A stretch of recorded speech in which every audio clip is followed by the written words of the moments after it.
este trabalho que aqui vos trago, um bocadinho mais alterado, já em 2005 eu tentei fazer uma divulgação no hospital, naquelas conferências do parque que havia de palestras, muito seguidas e acompanhadas por algumas pessoas da ciência do Hospital de Julmatos. Os psiquiatras são sempre homens muito especiais, mas são homens de cultura.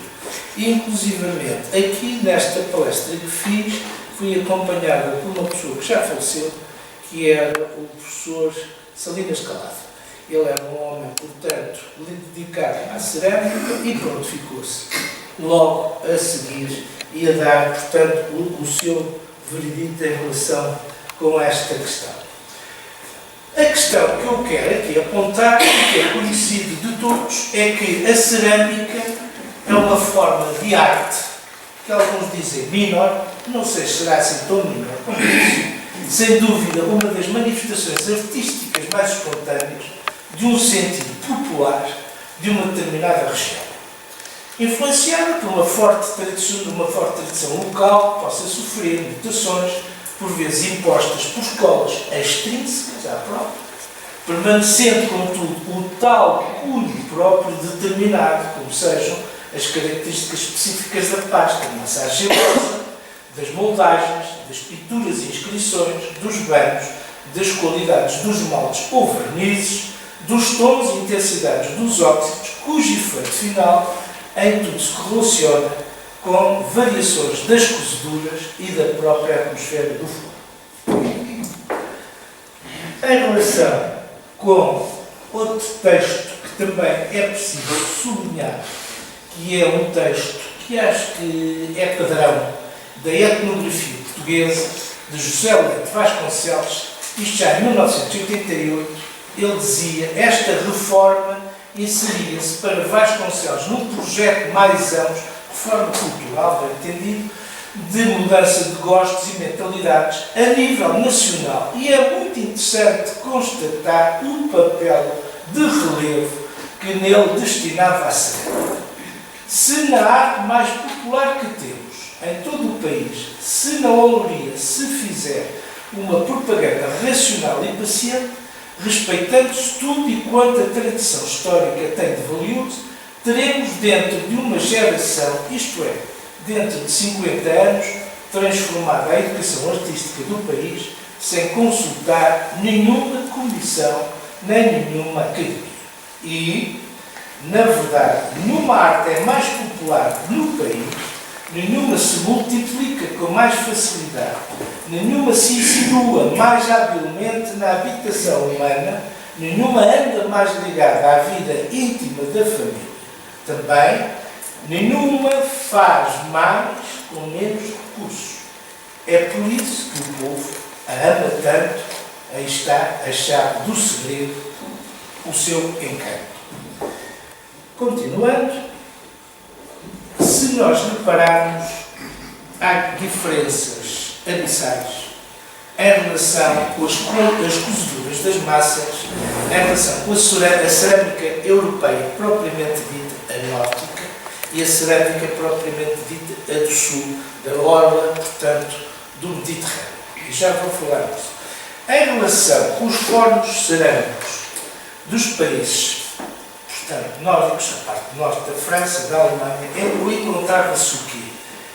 Uns fornos grandes, muito pesados, extraordinariamente ativos, e que eram, isto é, imagens do século XV e XVI, é uma ilustração tirada do Trois livres sur la céramique de Cyprien Picontasso, 1556 a 1559, e verificamos isto que é muito curioso, quer dizer, o forno tem que estar permanentemente ativo, inclusivamente é posto através de resinosas, quer dizer, os pinheiros, isto queima-se muito a uma temperatura muito grande, mas tem que ser permanentemente ativado, nós todos temos essas experiências das lareiras. Reparamos que temos aqui figurantes que estão sempre a trazer troncos para a área. Uma atenção também muito curiosa é que estes fornos, que eram fornos grandes, muito pesados, se encontravam sempre ao lado de poços. Isto é também muito importante em relação ao forno. E havia um mestre, o sábio, o velho das barbas, que estava ao lado do seu relógio de areia, com o seu canito, portanto, tomando uma certa complacência, e era este homem, praticamente vigiado, ordenado, que conduzia todos os passos em relação com a orientação da temperatura do forno contínuo e o abastecimento permanentemente contínuo das massas e das pastas que iriam para as cozeduras. É claro que estes procedimentos, como disse, têm muito que variar. Há quem diga a cerâmica, a porcelana tem outro critério, embora possa ser também integrada num conjunto geral em relação com a própria cerâmica. É uma massa, portanto, muito mais fina, muito mais densa, muito mais compacta e que implica, obviamente, cozeduras muito mais altas, portanto, para cima dos 1350 graus, enquanto que a outra tem umas temperaturas relativamente mais baixas. Evidentemente que, se repararmos as grandes diferenças, começamos a notar que os nossos fornos cerâmicos, estamos aqui a referenciar-nos à parte do tardo medieval, do Renascimento, quer dizer, hoje, infelizmente, ou felizmente, são todos fornos absolutamente elétricos, padronizados, e as coisas tomam características muito diferentes, e as cozeduras são totalmente diferentes. Aqui nós temos uma coisa, temos uma influência muito grande da parte moderna, da parte árabe. Quer dizer, todos a zona da orla mediterrânica obedeciam a este forno característico, que é o forno cerâmico de tipo árabe. E isto também é muito curioso, se repararmos que um dos objetos que eram muito utilizados em relação das construções, que eram os tijolos maciços, os tijolos que chamavam o povo de tijolo burro, exatamente que era o pequeno tijolo. E toda esta orla, portanto, do sul de Espanha, Portugal, inclusivamente toda a orla do Marrocos, se começarmos a analisar toda a anatomia principal dos edifícios, vamos encontrar exatamente a preponderância desses pequenos tijolos em relação com um complemento de toda a construção, que não é uma construção de raiz pesada, porque a raiz pesada era formada à custa das grandes pedras da argamassa, que era o cascabulo que se interpunha em relação com ela, mas depois, em relação com os amóveis, isto é característica em toda, portanto, a orla toda mediterrânica, e vamos até mais para cima, toda a parte de França, toda aquela zona do sul de França, e tudo isso são estigmas que há uma influência muito grande dessas peças. Então, no Algarve é completamente cheio, mesmo em Lisboa, esses pequenos fragmentos que representam um estigma muito profundo da construção.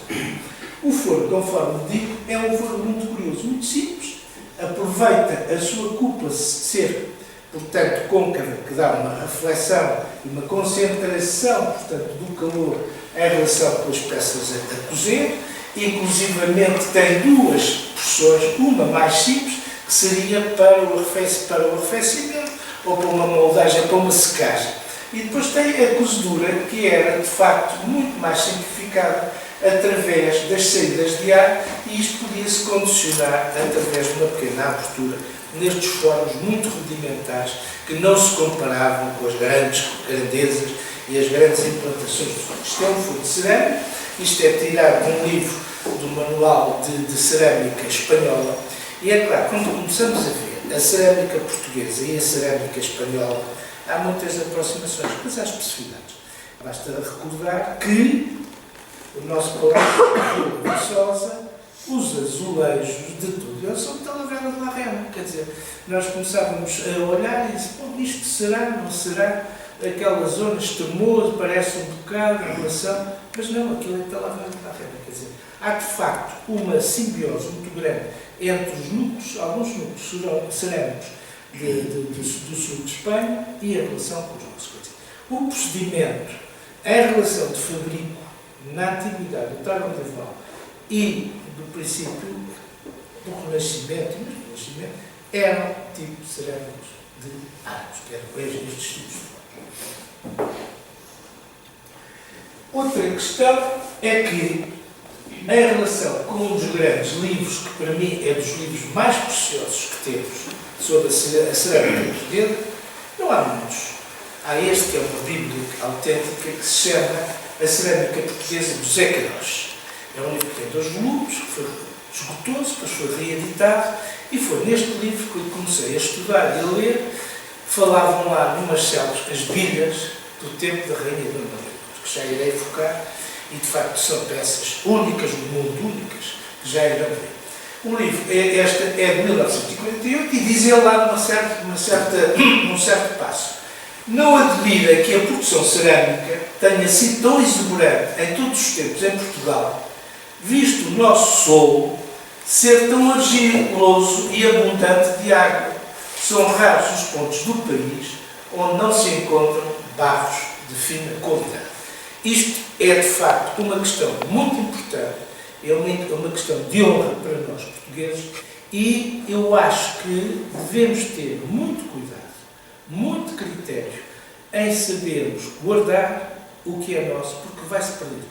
Quando nós começamos a ver uma avalanche de pessoas estranhas, os tais cartões de ouro, os residentes de ouro, não sei o que mais, que vêm para o Algarve, compram determinadas casas, têm determinados benefícios, a decoração que esses franceses, esses ingleses, esses holandeses têm, é a nossa cerâmica. Quer dizer, eles compram, devoram tudo o que nós poderemos guardar do que é mais precioso, do que é mais específico de determinadas regiões, que são, de facto, os núcleos cerâmicos do nosso país. Eu chamo a atenção disto, pessoas que tenham determinadas... Hoje começa a estar muito valorizada, mas determinadas... isso não serve para nada, vai-se para o pratinho do ratinho, ou o pratinho de miragaia, para o gato comer o resto dos carapaus e não sei mais. Isto é frequente ver-se isto. Hoje, esses pratos têm uma procura, uma loucura, e vão-se perder. O que é que se encontra hoje? Determinadas composições, determinadas cópias, e essas, sim senhora, façam as cópias, e essas deverão ser muito bem divulgadas e muito bem vendidas. Em relação com estas reflexões, há outra coisa também muito curiosa, que é um documento histórico do padre João Batista de Castro, de 1742. E ele diz que poucas terras levarão vantagem à nossa na produção de barros finos aptos para o fabrico de coisas domésticas. Entre todos merece, em primeiro lugar, o barro vermelho e odorífero de Estremoz. Depois deste segue-se os de Lisboa, depois de Montemoro Novo, Sardual, Aveiro e Pombal, são fabricados de barros igualmente seletos, não sendo para desprezar a louça de barro que se fabrica na Vila das Caldas. Seguindo, vamos ter uma noção que este país continental, o nosso Portugal, é de facto um celeiro. Isto é riquíssimo. Quer dizer, Lisboa, temos fábrica, da Real Fábrica do Rato, a Bica do Sapato, Alcântara, Desterro, em Campolide, temos Campolide, Campo de Ourique, Santana e outros. Quer dizer, temos uma diversidade de fábricas, muitas vezes ignoradas. Porto, temos a Real Fábrica do Cavaquinho, Rocha Soares, Massarelos, Miragaia, Nacional, Alto do Fontinho, a Quinta do Passadiço, Quebrantões. Vamos para Gaia, temos Rossi, a Fervença, o Senhor de Além, a Furada, Candal, Torrinha. Para Coimbra temos o Brioso, Domingos Vandela, a Real Fábrica de Custódio, Ferreira, Braga, temos Viana do Castelo, a Fábrica de Arco, Aveiro, a Fábrica de Corpo, Caldas da Rainha, a Fábrica Real de Alpinheiro. Antes disso havia outra fábrica, a Maria dos Cabos, há várias fábricas também, a Secla, etc. Não vamos perder tempo nessas questões. Aveiros, a Fábrica do Cojo, Alcobaça, a Fábrica do Juncal, Mafra, a Fábrica do Conventual, Estremoz, a Fábrica de Avivar Tubos, Poxa, etc. E chegamos à conclusão de porque é que existe tanto.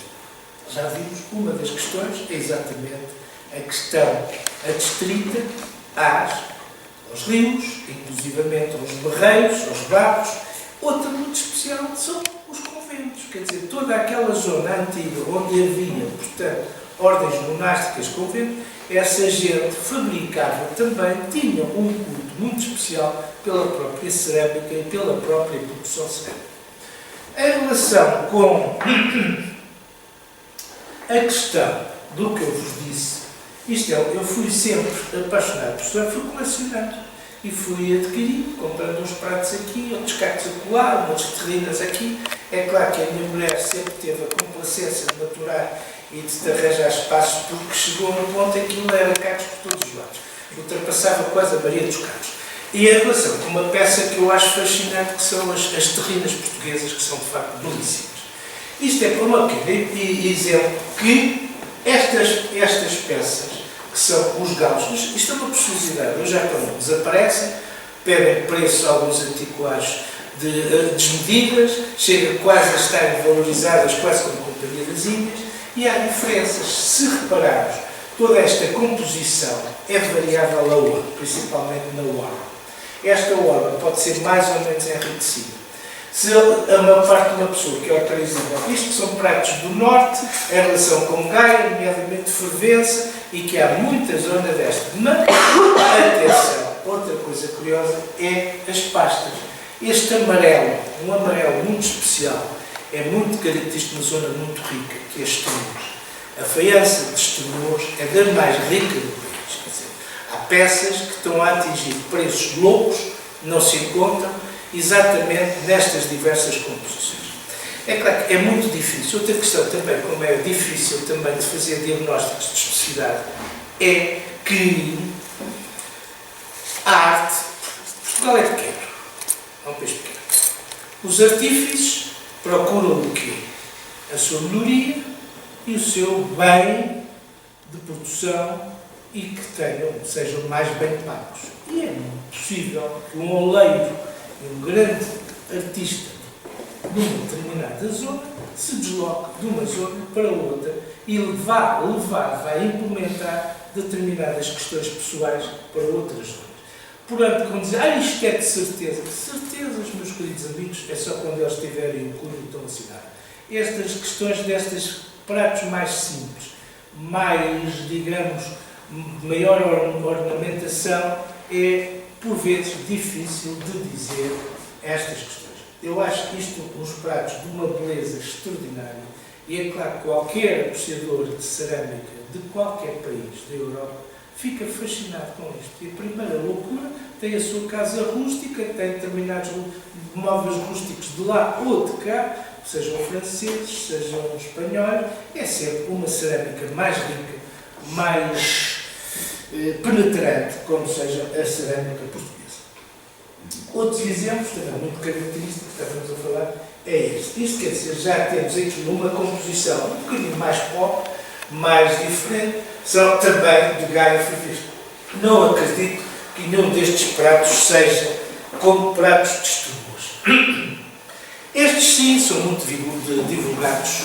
Havia muito estelocópio, que eles tinham e faziam da parte das porcelanas chinesas que vinham da companhia, alguns da China, e que há uma produção enorme do Porto, em Miragaia e inclusivamente ali perto. É mais simples, se também se chamavam alguns pratos retinho. O prato retinho ainda é mais simples, é um prato, realmente é um prato mais profundo, é já de gamela, que de facto os retinhos, que eram aquelas pessoas que sofriam determinadas deslocações para ir para a apanha do Alentejo, a apanha da azeitona, para as cefas, levavam sempre esses pratos consigo e a maior parte dessas produções eram feitas no norte. Já entramos noutra altura que vamos para em 1740, mais coisa, menos coisa, talvez um bocado, 1730, vamos recordar quem? Sebastião José Carvalho. Já referenciei aqui ao nosso querido Marquês de Rio Maior, a correlação que tem com esse Marquês. Uma leitura rápida foi aquela que tive lá abaixo a desfolhar no seu livro, em relação com ele. E que este homem era um homem, de facto, que tinha uma educação muito rica. E se nós começarmos a ver a seleção, o requinte de uma mesa quando tem uma mesa de convidados solenes para jantar, uma pessoa fica, de facto, deleitada com os talheres de prata, as baixelas, as cerâmicas, as porcelanas, e é claro que são coisas riquíssimas, e hoje mesmo, em determinadas tradições, as pessoas perguntam: o prato do pão é à direita ou à esquerda? Quer dizer, há determinadas normas, e essas normas ainda muito mais se aumentam quando são determinadas mesas de receber, sejam elas de corte, sejam elas diplomáticas, nunca se devem pôr o casaco pendurado na cadeira, mas enfim, e em relação com determinadas etiquetas que é de uma complexidade muito grande, mas muito grande, começarmos a ver e a analisar todas essas grandes baixelas. O que é que aconteceu? Todas as casas novas, quase todas, tinham sempre as baixelas de porcelana. Porcelana de onde? Companhia das Índias. É claro que a Companhia das Índias, além de não ser fácil manter, era também divisas que saíam, e o nosso Marquês, evidentemente, que era um homem, eu não estou aqui a fazer, estou a fazer determinadas defesas de equilíbrios do país, porque o país nessa altura, muito remoto, perdeu-se dinheiro, perdeu-se bens, perdeu-se uma série de coisas, e evidentemente tinha que se mudar. E as ideias dele foi o aqueduto, evidentemente, Águas Livres, e disse: bom, a Real Fábrica do Rato tem que mudar mentalidades e que as pessoas têm que ter outra questão em relação com determinados complementos, até as próprias, dos próprios novos que se intitulem a passar a ter à mesa pratos da Real Fábrica. É claro, mandou vir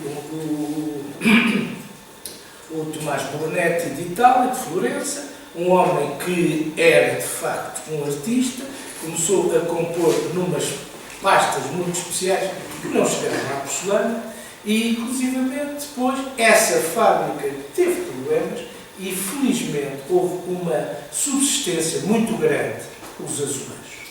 Portanto, a fábrica do Rato manteve-se com a azulejaria Major, portanto, portuguesa, e que deu, portanto, aqueles anos 1771, mais coisa, menos coisa, ainda se aguentou de vários anos, 9 anos, 10 anos, a azulejaria, inclusivamente a peças que são peças primorosas. E a maior parte das grandes peças da faiança do Rato estão no Museu Ricardo Espírito Santo. Eu sei disto porque era jovem, com a paixão pelas cerâmicas, fui lá bater à porta. Isto também é uma homenagem muito grande que faço a uma senhora, uma grande mulher, historiadora, que se chamava Irisalva Moreira, a doutora, a professora Irisalva, uma vez à procura destas tais bilhas. Eu sabia que ela tinha, era a diretora do Museu da Cidade, e disse: mas eu era um jovem recém-licenciado, onde é que eu posso encontrar? Pertenceu também à parte da família Nobel, e ela disse: então, você vai encontrá-las na Fundação Ricardo Espírito Santo. E eu peguei nas maquinazinhas, fui à Fundação Ricardo Espírito Santo, ali para o pé da Serra, lá. Era o diretor, o arquiteto Pinto Leite. Ele recebeu: meu querido amigo, sim senhor, ainda bem que veio, então, mostrou-me aquilo tudo. Rato por todos os lados, havia rato, e quanto a bilhas, nada. Eu disse: senhor arquiteto, você tem aqui muito que se entreter, eu trabalho, em vez de ser as bilhas, faça aqui. Eu disse: meu caro amigo, eu tenho que ganhar a minha vida com médico e não sou investigador, agora de cerâmica e tal, mas esteja está. Conclusão: a bela altura, ele lembrou-se e disse: espera aí. Chamou lá uma funcionária e disse: olha, acompanha lá este senhor, lá assim mais trapeiras, e não sei o que mais, as águas furtadas. E tic, subia, e fiquei fascinado quando vi lá em cima de uma cola as tais bilhas, fotografeias, que já vou apresentar. Isto tinha a propósito, portanto, que esta peça, que é uma peça que não se pode comparar com as outras, isto é já cerâmica muito imbricada de bom, que é o Rato. Portanto, estas agora são cópias, evidentemente, que se faz do Rato com determinadas composições e que também já estão a ser vendidas por preços muito significativos. Em relação com outras peças, também nós temos a diversidade de formas possíveis e imaginárias, que é as nossas terrinas. Fui também uma vez a Espanha perguntar se havia terrinas, depois sabia que não é terrinas, são supeiras, lá soperas. E é claro que eles não têm nada que se compare às nossas soperas, às nossas terrinas, de facto temos peças de toda a morfologia, de todos os feitos e feitos.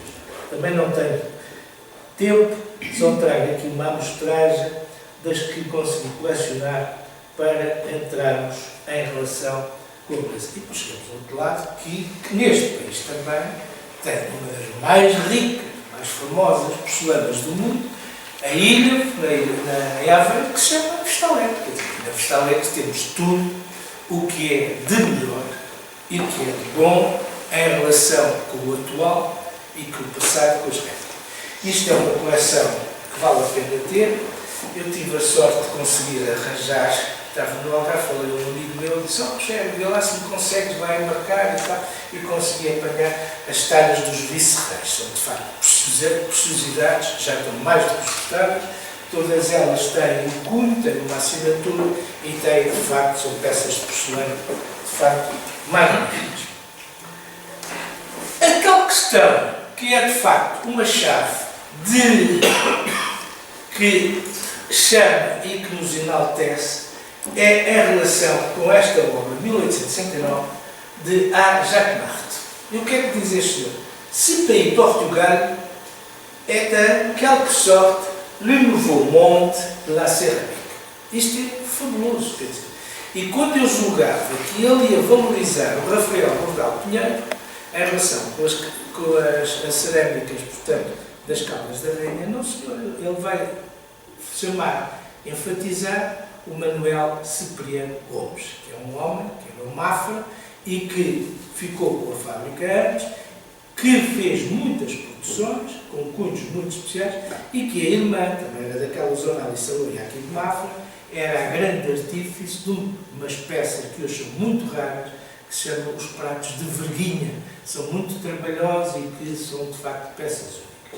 Isto é muito curioso que esse homem, portanto, Cipriano, era considerado o ceramista da Casa Real, por quem? Por Fernando II de Coxburgo, que era um rei artista, e disse: este homem é, de facto, um dos grandes que eu vou proteger, e, de facto, deu sempre uma grande proteção. Continuando, em relação com o núcleo das Caldas, é um núcleo cerâmico essencialmente rústico, há uma vasta ação pioneira de oleiros, barristas e artistas cerâmicos. Felizmente, ainda hoje se mantém em franca atividade, e o enaltecimento de uma das maiores figuras plásticas e do autodidatismo português, que foi Rafael Bordal Pinheiro. Evidentemente, se nós formos ver as obras do Rafael Bordal Pinheiro, o Museu de Rafael Bordal Pinheiro, há lá, de facto, obras que são, de facto, aquela talha manuelina, são coisas absolutamente impensáveis de beleza e de suntuosidade. A cerâmica tem como atributo essencial, como já vos disse, a forma, já que é a arte do fogo, resultante da manipulação da argila, matéria plástica, por excelência. Nesta zona, com imaginação, conhecimento, os artistas cerâmicos têm sabido aproveitar as qualidades das esplêndidas argilas ruginosas que abundam no solo. Isto é escrito por Rafael Salinas Calado em 1977, em relação com esta reflexão. Em relação também com a região das Caldas da Rainha, é uma das muitas do país que é dotada de argilas ferruginosas diferentes. Temos os principais barreiros nativos, são oiteiros. É uma fonte de barro preto, que é raro, que é mais frequente no nosso país. E vermelho arroxeado. Tem águas secas, com barro branco, hoje quase escutado. Tem as gueiras, barro vermelho. Tem leiria, com barro muito usado para fazer as misturas. Portanto, é uma zona de eleição em relação com estas questões das massas. A produção cerâmica das Caldas da Rainha remonta e data muito anterior ao século XV, que é muito curioso, mas não há notícia alguma documentada que nos conste de obras anteriores a este século. Isto é afirmado por José Queiroz, com toda a sua sabedoria, e que também, o que ele nos diz também é o seguinte, que os primeiros oleiros desse tempo foram Vicente Antes, Álvaro Antes e Francisco Lopes. Isto é do manuscrito do Frei Jorge de São Paulo, do arquivo do Hospital da Rainha Dona Leonor, publicado pelo Dr. Fernando Correia em 1928. Isto é uma das peças muito características das Caldas, que é rara, já é um caginão, que é, isto é o seu Albarolas, é o fulano que vai para o Brasil, que enriquece e vem com o dinheiro, muito dinheiro, e, no entanto, para poupar as botas, anda de chinelos e anda com a sombrinha. Isto é uma figura caricata, mas preciosíssima, de Rafael Bartolomeu. É, portanto, uma peça cerâmica.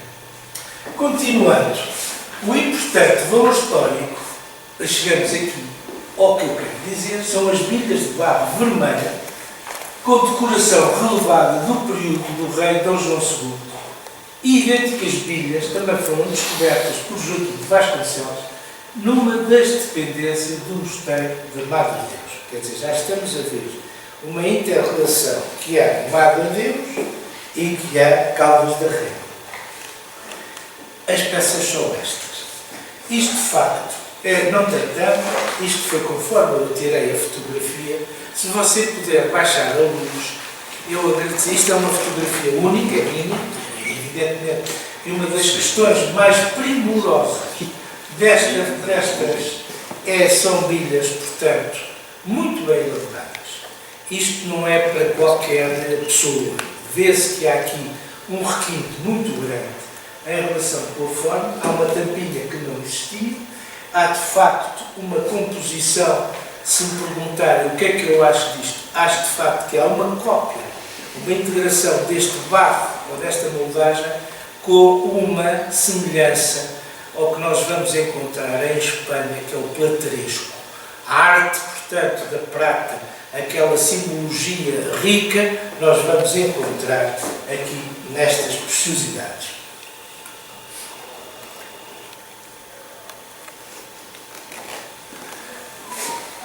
E, portanto, isto já eu disse, agora estou um bocado. Muito obrigado. É fácil associar tal descoberta do mosteiro da Madre Deus com então a Vila das Caldas, pelo facto da Rainha Dona Leonor, a mulher de Dom João II, ser o elo de tal correlação, visto ter ela existido no Hospital das Caldas pela importância que lhe merecem as termas. Portanto, é bem possível o fornecimento da louça desta região, quer para o hospital, quer para o mosteiro de Madre Deus, ou, inclusivamente, para também as suas alfaias, que era uma senhora riquíssima, era uma mulher de muito bom gosto e que, de forma, esta senhora tinha uma alfaia religiosa única, basta ver os seus relicários. Uma visita até ao Museu Nacional de Arte Antiga, está lá uma peça que, de facto, também em ouro, quer dizer, não tem nada a ver com esta simplicidade cerâmica. Esta senhora nasceu em Beja, como todos sabemos, em maio de 1458, portanto, século XV, matrimónio em 22 de janeiro de 1471 com o seu primo, João II, mãe de Afonso, de 1475 a 1421, irmão de Dom Diogo, Duque de Viseu, assassinado pelo marido, e foi fundadora dos mosteiros da Madre Deus, Anunciada, Misericórdias, Capelas Imperfeitas, Hospital Termal das Caldas da Rainha, entre outras questões ligadas, portanto, à beneficência. Isto é a tal bilha de barro vermelho, umas dimensões que, nas minhas medições rápidas na altura, condiziam os 180 mm, uma base circular mediante 60 mm, e uma pertença na altura da Fundação Ricardo Espírito Santo. Continuando com a rainha, era indiscutivelmente uma das personagens singulares mais ricas do país, nessa altura, concentrando um património senhorial quase ímpar, apropriando alguns dos impostos mais rentáveis do seu tempo, que se estendiam do rei aos espaços de Além-Mar. Portanto, isto é muito bem escrito pelo Ivo. Portanto, o Ivo Canedo de Sousa, em 1928, vale a pena refletir sobre isso. Uma senhora que também tem uma representação com um panorama, neste riquíssimo quadro, a Hall de Panorama de Jerusalém, na Escola Flamenga, portanto, pensa-se 1509 a 1517, em que ela está aqui representada com a sua camareira mor. No entanto, a vida de Dona Leonor corria ritmada pela humildade, pautada por um assumido despojamento, perseguindo uma opção quase monástica, uma vida laica, edificada em torno de uma exacerbação de espiritualidade e de orações pessoais, que preferia refugiar-se em oratórios privados. Isto são, de facto, passos que é preciso entrar em consideração com ela. Ela apresenta-se, como disse, no panorama de Jerusalém, envergando um traço de terceira franciscana, reza a genuflexão, apoiada nas sugestões, portanto, ou centralizada nas sugestões de um livro de horas iluminado, que era o que se utilizava na grande altura. Além disso, também é notório que esta senhora era, nas suas palamentas, tinha grandes, dos seus alicados, tinha grandes coleções de relíquias. Havia umas importantes, cedidas pelo Imperador Maximiano, como nós sabemos, a rainha que é, portanto, as chegadas das relíquias de Santa Alta, está bem representado, no mosteiro da Madre Deus em Chabregas, um político de Cristóvão Figueiredo, ou Garcia Fernandes, para 1517-1525. No entanto, eu trago aqui isto porque a ela, muito jovem, perfeitamente bem, muito singela, muito bonita, a ler o seu livro de horas, mas não esquecer que ela usava uma pareráldica, uma tensão, uma divisa, ou emblema. Eu não gosto do termo de emblema, mas era mais divulgado, que era o camaroeiro. Já é que eu estou muito rapidamente sobre este assunto. No entanto,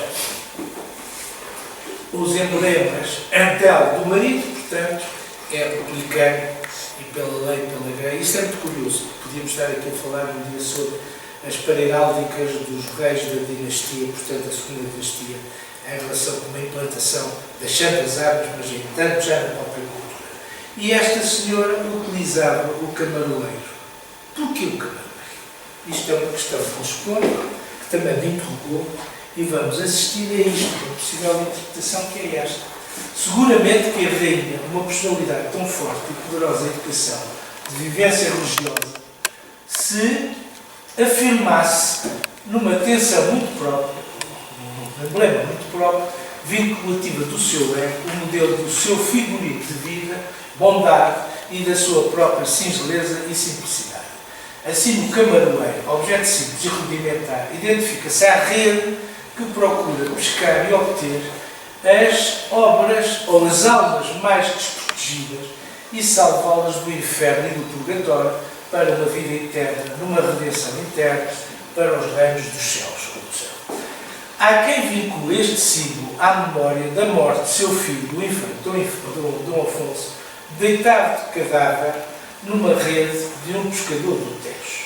No entanto, o que é curioso é que a alma desta divisa, desta pareiráldica, é a seguinte: Preciosis est conatis opibus.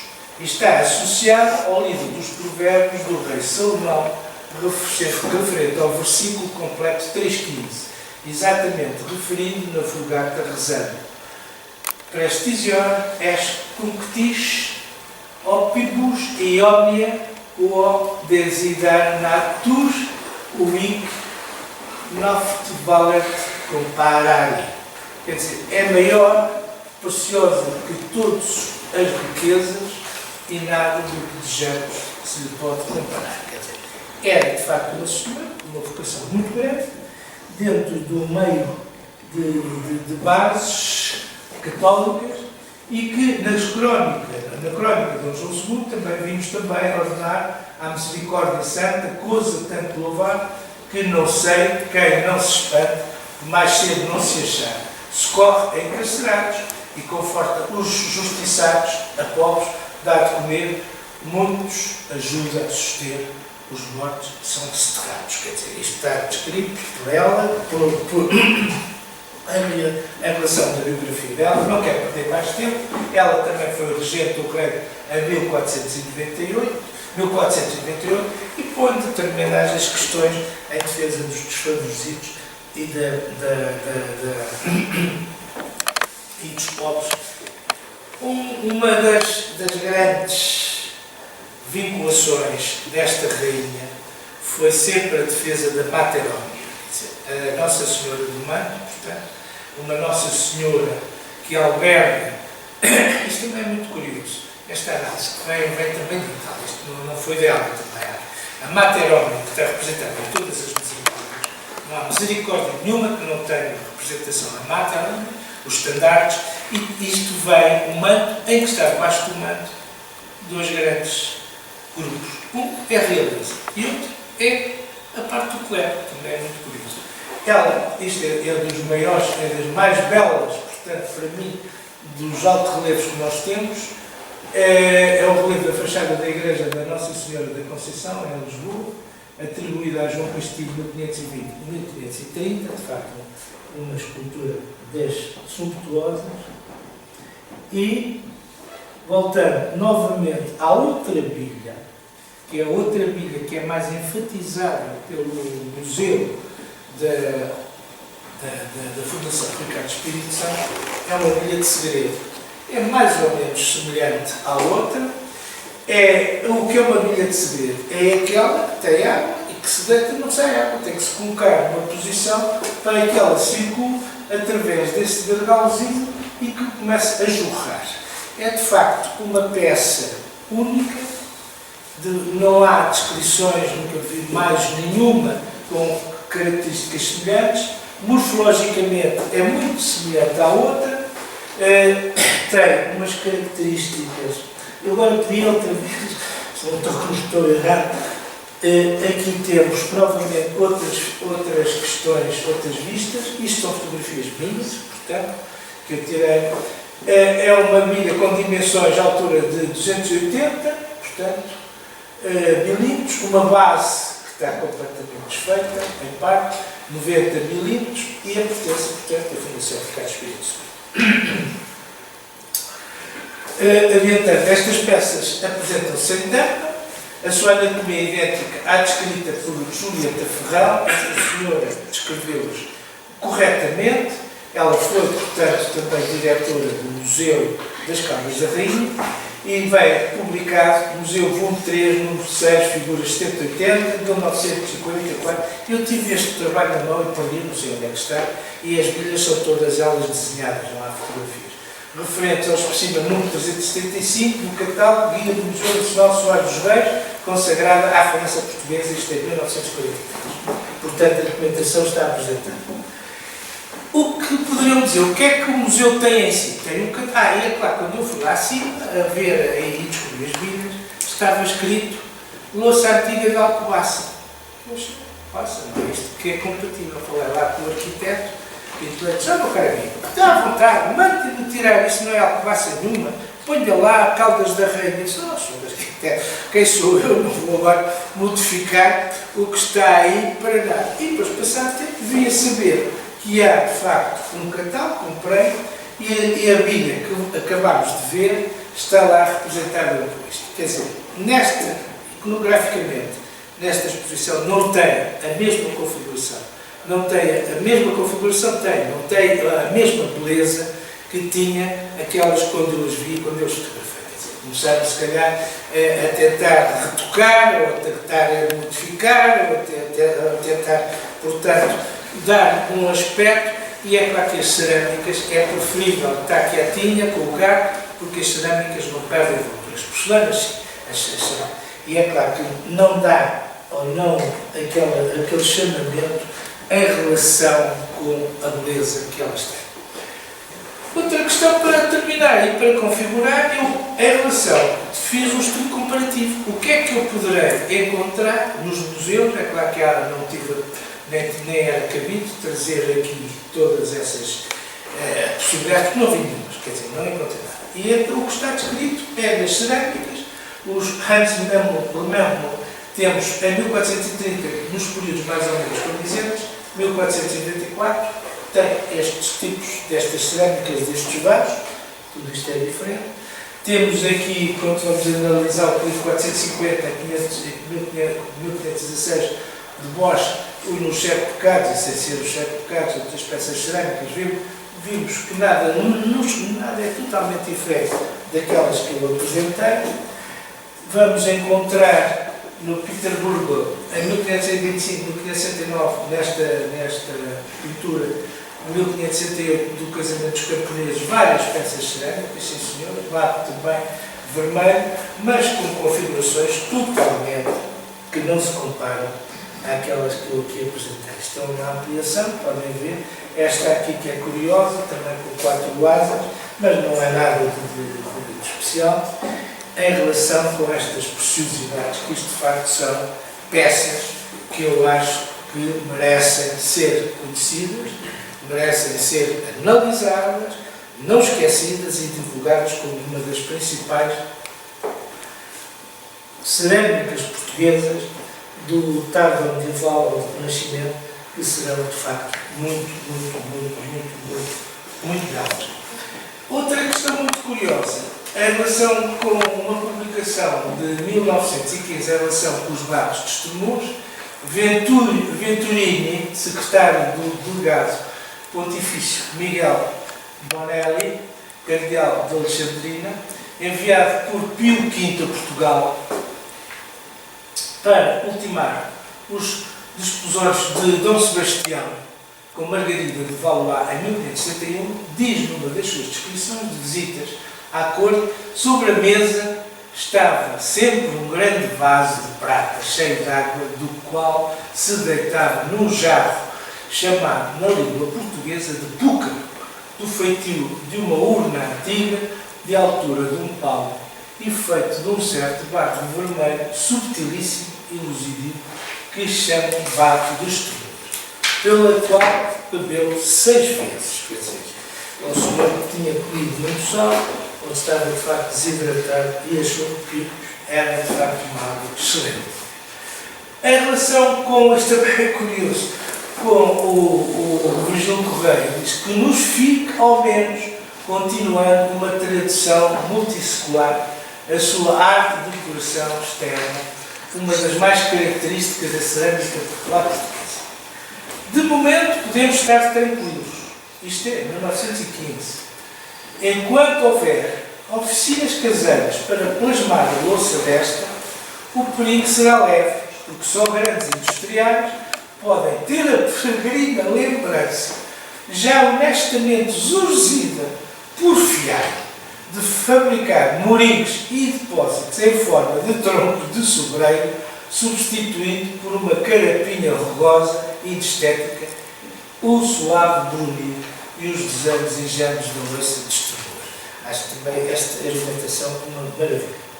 E, meus queridos amigos, acabo por, mais uma vez, de agradecer a vossa paciência e um enaltecimento muito franco a esta casa, a este grupo, ao seu presidente, aos diretores, ao professor Dr. Martim Vicente Rodrigues, e a um grande mestre que nunca poderei esquecer, que é o professor.